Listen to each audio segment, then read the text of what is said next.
আসসালামু আলাইকুম গাইস, কেমন আছেন সবাই? আশা করি অনেক ভালো আছেন। আজ আপনাদের সামনে চলে আসলাম আমি সুন্দর একটি ভিডিও নিয়ে। আসুন সবাই মিলে একসাথে কাজ করে এগিয়ে যাই।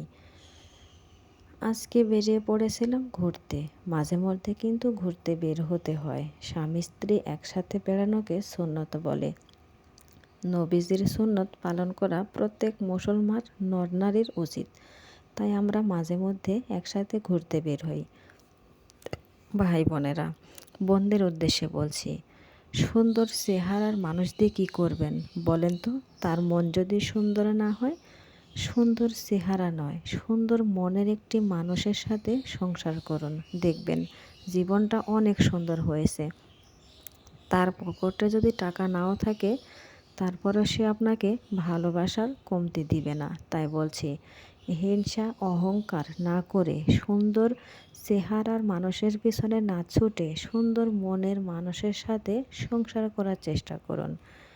মহান আল্লাহ তাআলা যদিও মানুষের ভাগ্য নির্ধারণ করে দিয়েছেন, কার সাথে কার জুড়ি মহান আল্লাহ তাআলাই সেটা ঠিক করে দিয়েছেন। তারপরও বলছি, সুন্দর চেহারার মানুষেরা বেশিরভাগ দেখি মন মানসিকতা ভালো থাকে না, সেটা মেয়ে হোক বা ছেলে হোক।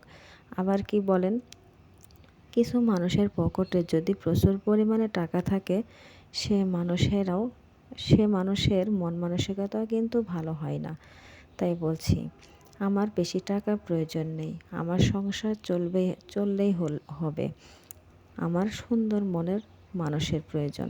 তাই বলছি, আমার হাজব্যান্ড সুন্দর মনের মানুষ, তার চেহারাও মাশাআল্লাহ অসাধারণ, কিন্তু তার মনটা অনেক অনেক সুন্দর।